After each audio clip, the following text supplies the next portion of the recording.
Good morning student. आज हम प्रकरण 7 परितंत्र के ऊर्जा प्रवाह कक्षा 9वीं का साइंस का यह चैप्टर, जिसके अंतर्गत हम लोग पहले आहार श्रृंखला और खाद्य जाल ऊर्जा पिरामिड के बारे में पढ़ चुके हैं।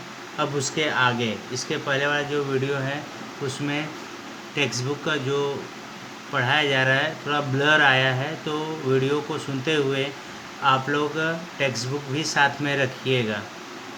अब आगे का देखते हैं। जैव भू रासायनिक चक्र। परितंत्र में ऊर्जा का प्रवाह एक दिशीय होते हुए भी पोषक द्रव्य का प्रवाह चक्रीय होता है। ऊर्जा का प्रवाह एक दिशीय है, परंतु पोषक द्रव्य का प्रवाह चक्रीय बोला गया है। मतलब जहाँ से शुरुआत होगा घूमते हुए लास्ट में वहाँ पर अंत भी होगा। प्रत्येक सजीव को वृद्धि के लिए विविध पोषक द्रव्यों की आवश्यकता होती है। दी गई आकृति का निरीक्षण करें। यहाँ पे जैव भू रासायनिक चक्र है, जहाँ पे आप देख सकते हैं कैसे एक दूसरे के साथ अंतःक्रिया होकर यह चक्र पूरा हो रहा है। जैसे आप देख सकते हैं शिलावरण का पत्थर मिट्टी में रूपांतरण, जलावरण, वातावरण, पर्यावरण, शिलावरण, इनके बीच जीवावरण में होने वाली अंतर्क्रिया। इन चारों का जीवावरण के साथ क्या अंतर्क्रिया होती है? जलावरण, वातावरण अंतर्क्रिया, वातावरण पर्यावरण अंतर्क्रिया, बाद में शिलावरण का पत्थर और मिट्टी में रूपांतरण। इस प्रकार से लगातार यह जो चक्र होता है यह चलते रहता है। परितंत्र में पोषण द्रव्यों के चक्रीय प्रवाह को जैव भू रासायनिक चक्र कहते हैं। सजीवों की वृद्धि के लिए आवश्यक पोषक द्रव्यों के अजैविक घटकों का जैविक घटकों में तथा जैविक घटकों का अजैविक घटकों में रूपांतरण होते रहता है। शिलावरण, वातावरण, जलावरण से मिलकर बने जीवावरण के माध्यम से यह चक्र निरंतर चलते रहता है। इस प्रक्रिया में जैविक, भूस्तरीय व रासायनिक पोषक द्रव्यों का चक्रीय भवन जटिल होता है तथा वह ऊर्जा परितंत्र ऊर्जा वाहन स्तर पर निर्भर करता है। जैव भू रासायनिक चक्र के दो प्रकार हैं, वायु चक्र और अवसाधन मतलब भू चक्र। वायु चक्र के अंतर्गत प्रमुख अजैविक गैसीय पोषक द्रव्यों का संग्रह पृथ्वी के वायुमंडल में पाया जाता है। वहाँ नाइट्रोजन, ऑक्सीजन, कार्बन डाइऑक्साइड, वाष्प इत्यादि का समावेश होता है।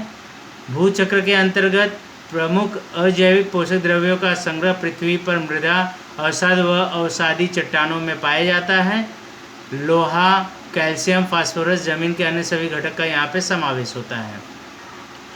वायु चक्र की गति अवसाद चक्र से अधिक होती है, गैसीय है, और ये भूमि है, जमीन है। इन दोनों की अगर बात करें तो गैसीय जो चक्र है उसका जो गति है वह भू चक्र की अपेक्षा अत्यधिक है। उदाहरण के तौर पर किसी भाग में कार्बन डाइऑक्साइड जमा हो तो वह वायु के साथ फैल जाता है अथवा वनस्पतियों द्वारा अवशोषित कर ली जाती है। जलवायु परिवर्तन व मानवीय क्रियाओं का चक्रों की गति, तीव्रता व संतुलन पर गंभीर परिणाम होते हैं। इसलिए चक्रों के विविध घटकों के अध्ययन पर हम विशेष ध्यान दिया जाता है। जलवायु परिवर्तन व मानवीय क्रियाओं का चक्रों की गति पर, ये जो चक्र होते हैं वहाँ पर जलवायु का परिवर्तन, मानव की क्रियाओं का जो भी है इनका असर दिखता है। तीव्रता व संतुलन पर गंभीर परिणाम होते हैं। इसलिए चक्रों की विविध घटकों के अध्ययन पर विशेष जोर दिया जा रहा है।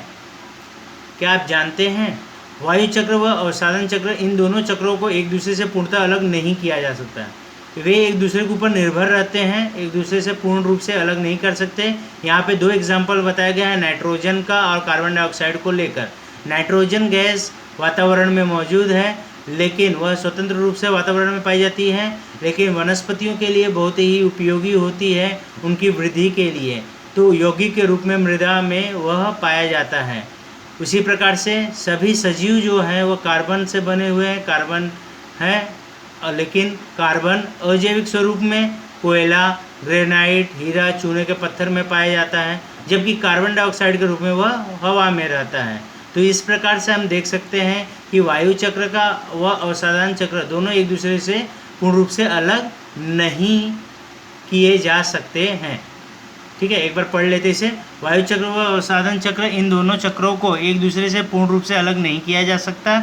उदाहरण, नाइट्रोजन गैसीय रूप में वातावरण में पाई जाती है तो नाइट्रोजन डाइऑक्साइड यौगिक के रूप में मृदा व अवसाद में पाया जाता है।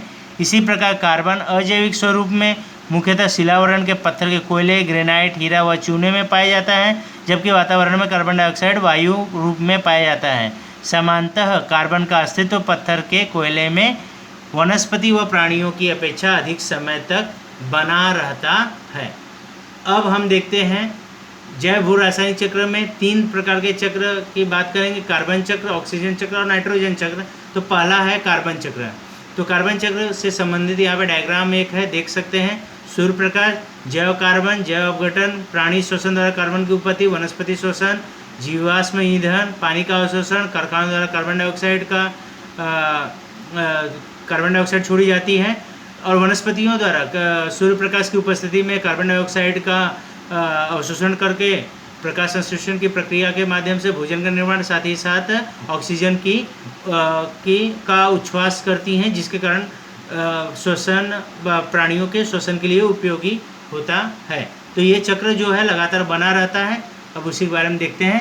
कार्बन के वायुमंडल से सजीवों तक और सजीवों के मृत्यु पश्चात पुनः वायुमंडल की ओर होने वाला अभिसरण तथा पुनः चक्रीकरण को हम कार्बन चक्र कहते हैं। ये हो गई उसकी परिभाषा। प्रकाश संश्लेषण और श्वसन क्रिया द्वारा कार्बन के अजैविक परमाणुओं का प्रमुख रूप से जैविक अभिसरण और पुनः चक्रीकरण होता है। इसी कारण कार्बन चक्र एक महत्वपूर्ण जैव भू रासायनिक चक्र कहलाता है। हरी वनस्पतियाँ प्रकाश संश्लेषण प्रक्रिया द्वारा कार्बन डाइऑक्साइड का रूपांतर कार्बोज पदार्थों में करती हैं। वे प्रथिन तथा वसा युक्त जैसे कार्बनिक पदार्थ भी तैयार करती हैं। शाकाहारी प्राणी हरी वनस्पतियाँ खाते हैं। शाकाहारी प्राणियों को मांसाहारी खाते हैं। जब जैव कार्बन का संक्रमण वनस्पतियों से शाकाहारी प्राणियों में, शाकाहारी से मांसाहारी प्राणियों में, मांसाहारी प्राणियों से सर्वोच्च भक्षक की ओर होता है, और अंत में जब सर्वोच्च भक्षक की मृत्यु हो जाती है तो उसके बाद विघटक द्वारा उसका विघटन किया जाता है। विघटन करके कार्बन डाइऑक्साइड पुनः गैस स्वरूप में वायुमंडल में पुनः से उपयोग में भेज दी जाती है। फिर उसे उपयोग में वनस्पतियाँ लाती हैं। इस प्रकार से यह चक्र लगातार चलते रहता है।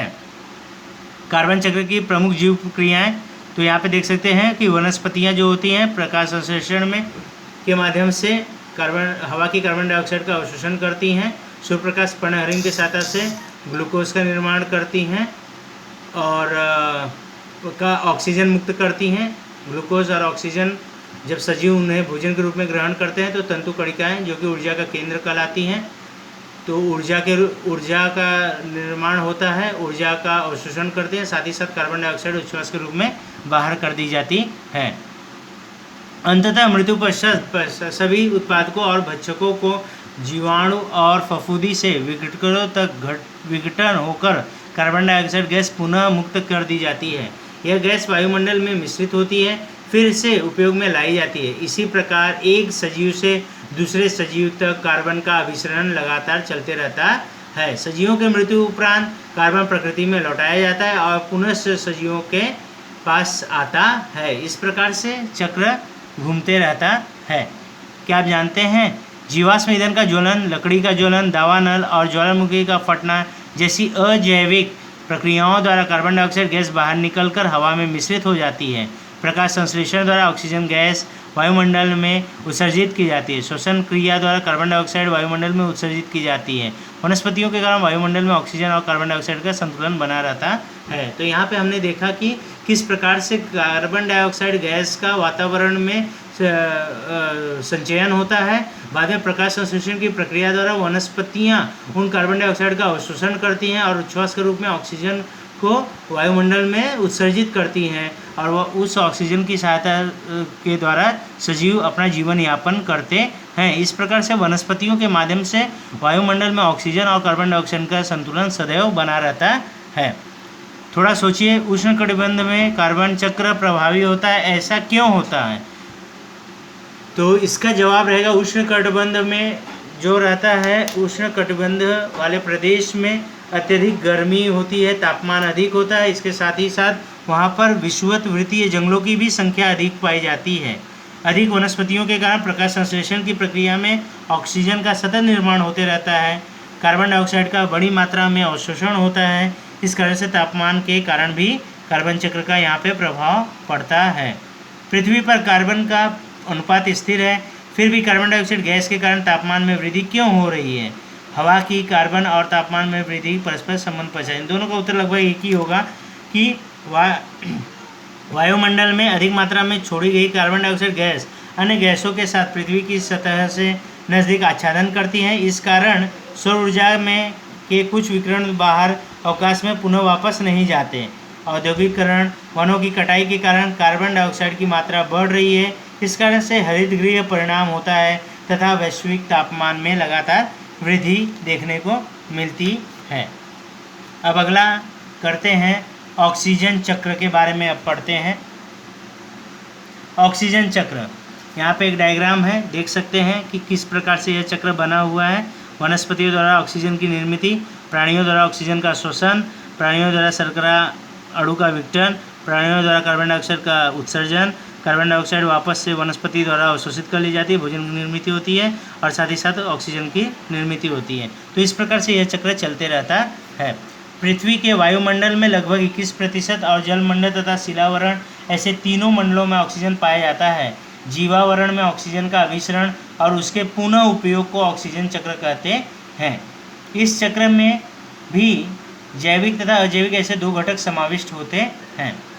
वायुमंडल में ऑक्सीजन की निर्मिति निरंतर होती रहती है तथा उसका उपयोग भी निरंतर होता रहता है। ऑक्सीजन अत्यधिक अभिक्रियाशील है तथा अन्य तत्वों और यौगिकों से उसका मिलन होता है। आणविक ऑक्सीजन O2, पानी H2O, कार्बन डाइऑक्साइड CO2 और अजैविक यौगिकों के स्वरूप में ऑक्सीजन के पाए जाने के कारण जीवावरण का ऑक्सीजन चक्र जटिल होता जाता है। प्रकाश संश्लेषण की क्रिया में ऑक्सीजन की निर्मिति होती है, जबकि श्वसन, ज्वलन, विघटन, जंग लगना जैसी क्रियाओं में ऑक्सीजन का उपयोग होता है। तो यह जो प्रक्रिया है लगातार चलते रहती है।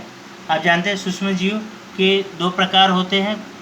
कुछ होते हैं जो कि जीवन रहने के लिए ऑक्सीजन का इस्तेमाल करते हैं और कुछ को जीवित रहने के लिए ऑक्सीजन की आवश्यकता नहीं होती। तो बहुसंख्यक सजीव श्वसन के लिए ऑक्सीजन का उपयोग करते हैं। ऐसे सजीवों को हम ऑक्सीजीवी कहते हैं। जिन सूक्ष्म जीवों को ऑक्सीजन की आवश्यकता नहीं होती इन्हें हम अनऑक्सीय सूक्ष्म जीव कहते हैं। कार्बोज पदार्थ, प्रोटीन, वसा युक्त पदार्थों की निर्मिति के लिए ऑक्सीजन की आवश्यकता होती है। विभिन्न रासायनिक अभिक्रियाओं में ऑक्सीजन का उपयोग किया जाता है। ओजोन O3 की निर्मिति के लिए ऑक्सीजन से ही वायुमंडलीय क्रिया प्रक्रिया द्वारा होती है। तो आप देख सकते हैं कि ऑक्सीजन की कितनी उपयोगिता है इस वायुमंडल में और किस प्रकार से 21% के रूप में यह उपलब्ध है।